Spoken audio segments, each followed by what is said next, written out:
Et le flop auquel on pouvait s'attendre concernant le dernier Marvel, Captain America Brave New World, est en train de se dessiner. On voit ça ensemble.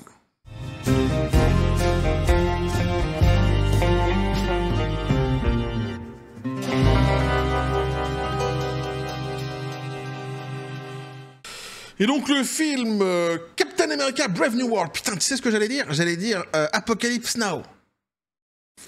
Ça n'a aucun lien. Mais aucun lien. Ah, peut-être parce que ce film est une apocalypse à lui tout seul, je ne sais pas. Mais enfin, en tous les cas, il ne se porte pas très bien, ce Captain America Brave New World. Petit café les copains.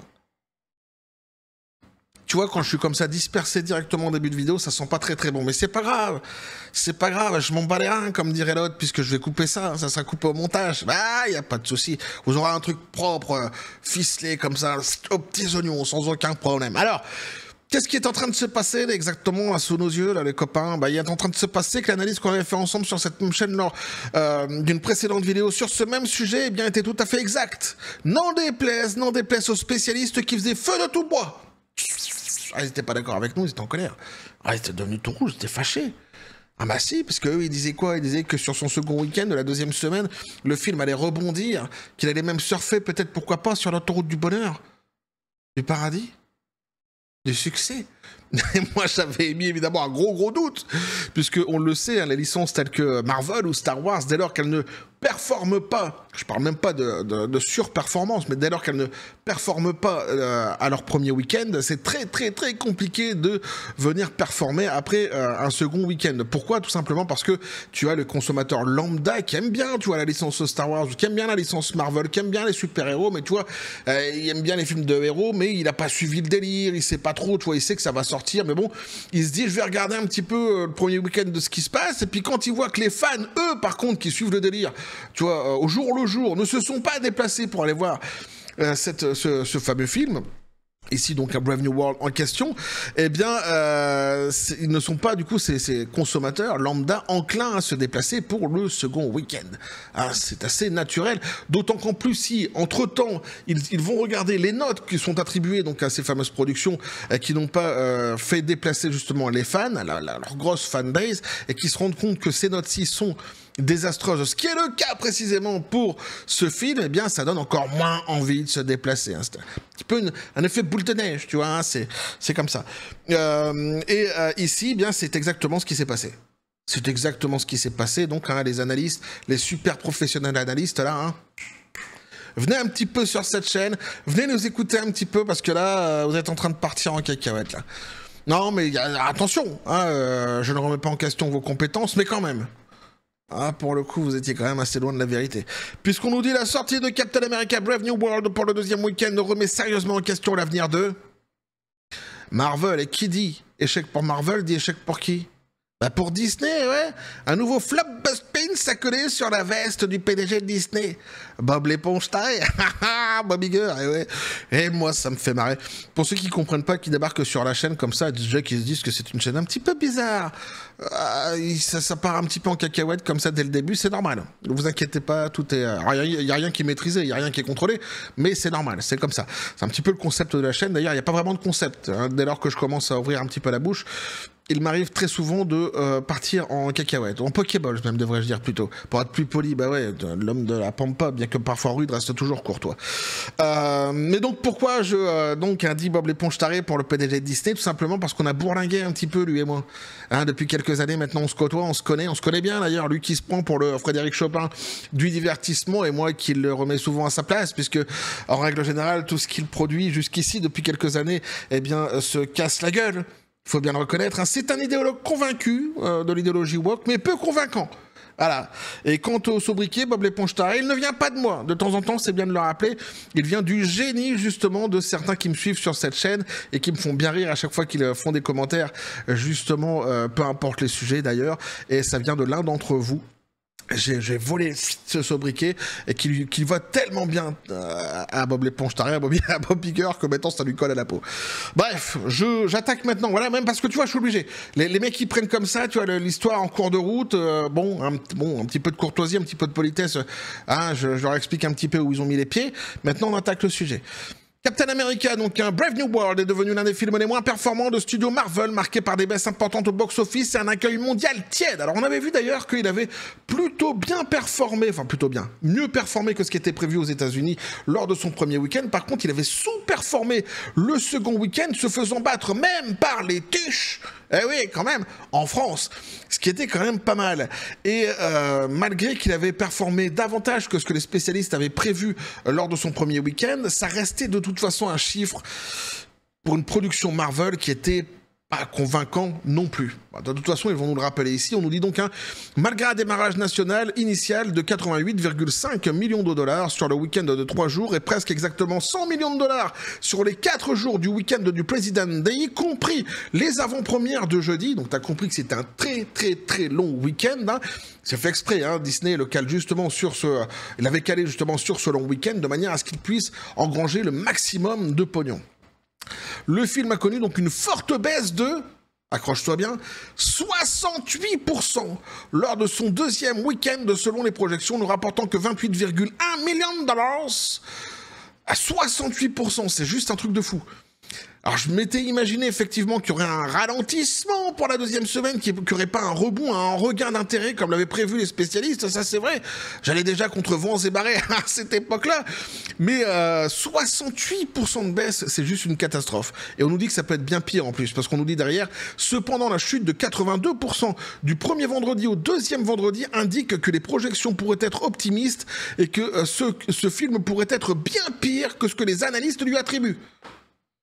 Il se serait planté et replanté, les analystes, mais davantage ici sur la médiocrité finalement que ce film pourrait engranger. C'est-à-dire que c'est déjà très bas, tu vois, on est déjà sur une catastrophe ici avec ce film aussi, mais il pourrait s'être trompé davantage en plus sur... tu m'as compris, quoi, c'est bon, quoi. Ça pourrait être pire, voilà, tout simplement. Historiquement, donc, l'univers cinématographique Marvel MCU a connu de bonnes performances au box-office, les films connaissant généralement des baisses modérées du deuxième week-end. Par exemple, Black Panther n'a connu qu'une baisse de 44,7%, tandis que les Gardiens de la Galaxie Volume 2 et Avengers Infinite War ont chacun enregistré une baisse de 55,5%. Là, tu te rends bien compte qu'ici, mis en perspective, tu es vraiment sur une grosse catastrophe avec ce Marvel qui déjà, en fait, dès le début, n'était pas en surperformance, tu vois.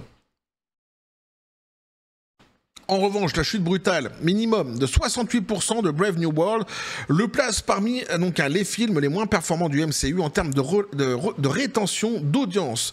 Plusieurs facteurs contribuent à cette contre-performance. Le film a reçu des critiques mitigées avec un taux d'approbation de 49% sur la tomate pourrie Rotten Tomatoes et une note moyenne de 5,5 sur 10. Les critiques ont noté que même si Anthony Mackie assume avec brio le rôle de Captain America, le film est trop routinier et bourré d'easter eggs intéressants pour être considéré comme une aventure autonome digne de ce nom. Inintéressant, pardon, pas intéressant, inintéressant justement. Les Easter eggs, inintéressants. J'ajoute à cela que j'avais déjà expliqué que Anthony Mackie, en fait, l'acteur principal ici qui joue donc un Captain America, avait déjà en fait mis dans la sauce Disney et Marvel avant même la sortie du film avec certaines déclarations. On avait déjà vu ensemble cela dans une précédente vidéo. Je vais pas revenir là-dessus ici, mais là aussi déjà, tu vois, c'était pas très habile en termes de communication avant la sortie justement de ce Marvel qui déjà ne promettait pas grand-chose, faut bien le dire. De plus, les spectateurs interrogés par CinemaScore ont attribué au film un B-, la note la plus basse pour un film du MCU à ce jour. Jackpot. Les difficultés de production ont encore aggravé la difficulté du film. Des sources proches du dossier ont rapporté des projections tests peu enthousiastes, ce qui a entraîné donc des reprises coûteuses et un processus de production chaotique. La représentation du personnage de Harrison Ford, Red Hulk, a également suscité une sensibilité politique, ce qui a conduit à un changement de titre de New World Order à Brave New World. Ces problèmes en coulisses ont probablement eu un impact sur la cohérence et la qualité globale du film. Ils ont également pu gonfler les coûts au-delà du budget initial. Certains pensent que le seuil de rentabilité de ce film pourrait se situer entre 800 et 900 millions de dollars. C'est un film qui a été retouché, on avait vu ça ensemble lors d'une précédente vidéo, copieusement même retouché, puisqu'ils ont ajouté un méchant dans l'histoire, enfin c'est assez hallucinant quand même ce qui s'est passé autour de cette production, et ce n'est pas sans faire penser, comme j'avais dit dans la précédente vidéo, justement à Blanche-Neige, le remake, hein, Blanche-Neige qui devra justement lui aussi sans doute avoisiner les 800-900 millions, voire le milliard de dollars pour arriver à son seuil de rentabilité aussi.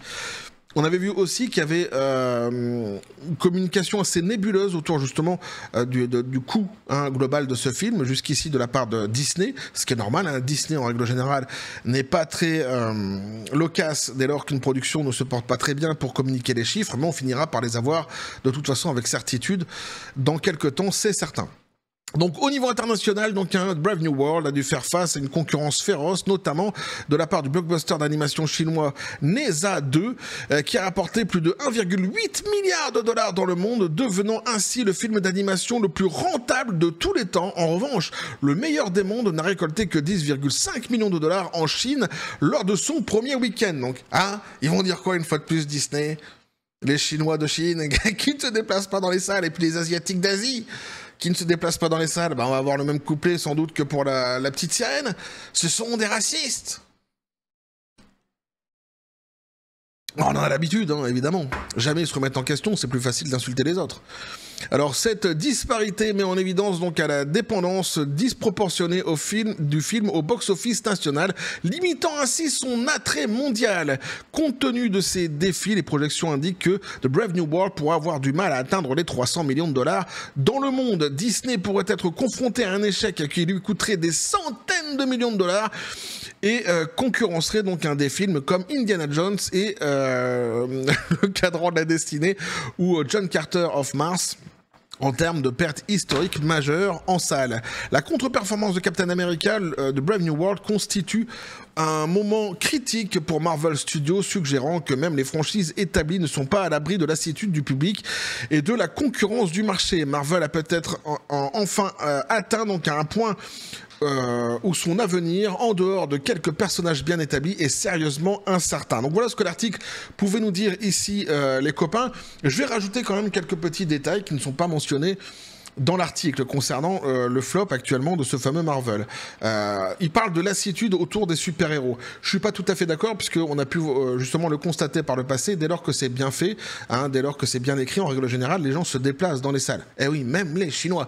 On avait vu ça notamment avec Spider-Man, on avait vu ça aussi avec les Gardiens de la Galaxie, justement, le dernier, etc., etc. Donc, c'est moins, je pense, une lassitude qui peut-être aussi existe, qui est à prendre en compte, évidemment, mais sur peut-être un degré moins important que ce qu'on lui attribue en réalité, un manque en réalité de qualité plutôt, je dirais, dans les productions, sur la narration, sur les CGI, sur les effets spéciaux, sur plein de choses, évidemment. Et puis après, tu as aussi quelque chose qui n'est pas mentionné dans cet article-ci, mais qui, à mon avis, est intéressant à mentionner, c'est la lassitude surtout autour de Disney, globalement.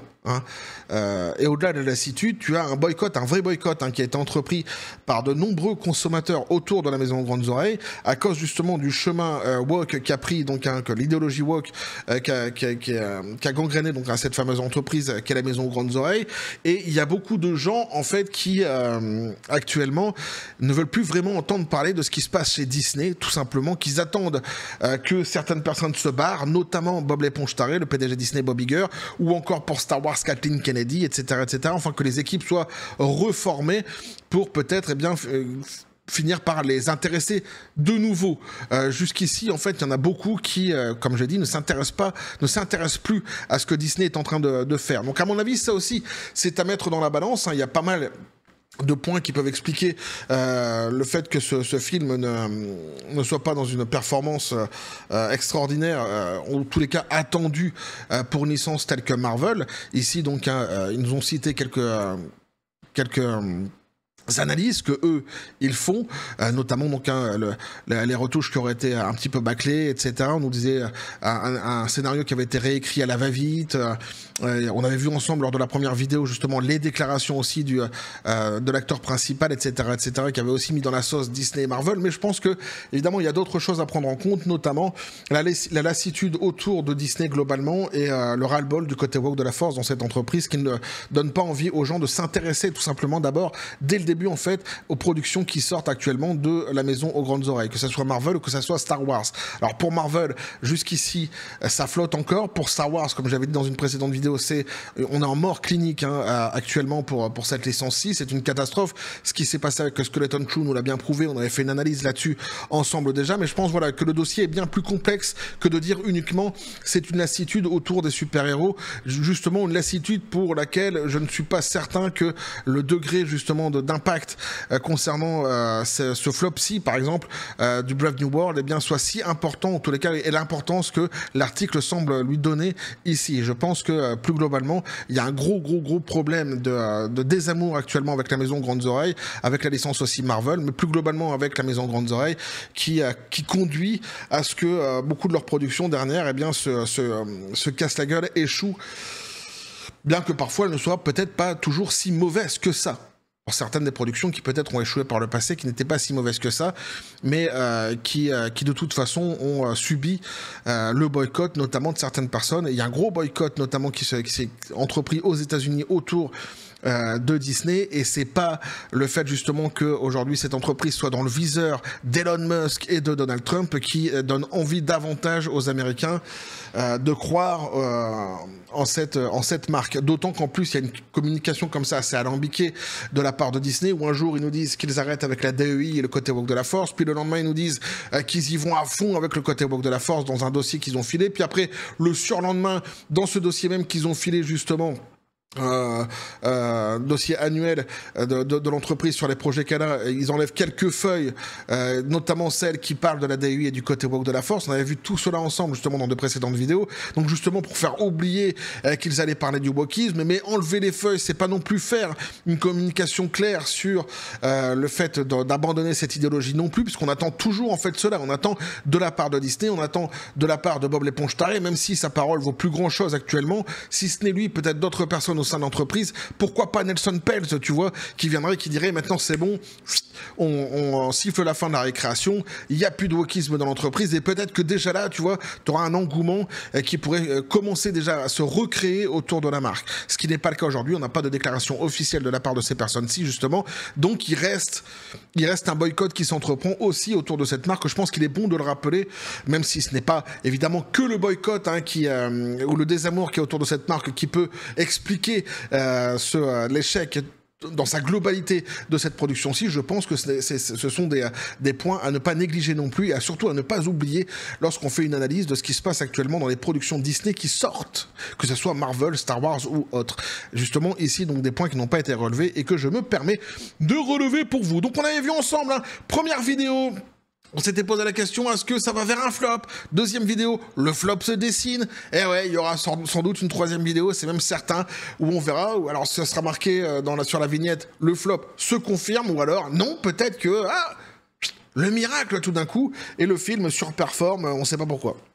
On verra, je ne peux pas prévoir l'avenir, mais je peux donner mon avis là-dessus, et je pense que les jeux sont faits, je pense que c'est plié qu'il y aura une troisième vidéo, le flop se confirme, ou là on aura peut-être les vrais chiffres, le vrai coût de cette production-ci qu'on pourra mettre en perspective pour connaître son seuil de rentabilité et comparer avec d'autres productions qui sont un petit peu dans les mêmes eaux au niveau des chiffres, tels que, comme je l'avais dit dans une précédente vidéo, mais que j'ai rappelé ici aussi dans cette même vidéo, Blanche-Neige, le remake avec Rachel Zegler pour actrice principale.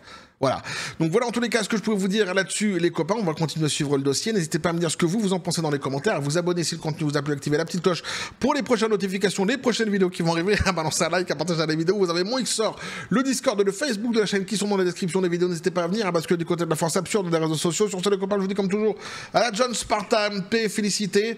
Pistolet à poudre, c'est à toi le mot de la fin. Bah ouais, ça paraît compliqué. Lui, il dit c'est foutu. Il dit c'est foutu. Il dit, il n'y a rien à dire d'autre que c'est foutu, je suis assez d'accord. Mais globalement, je pense vraiment qu'il y a un problème actuellement entre le public, les consommateurs, les fans et Disney.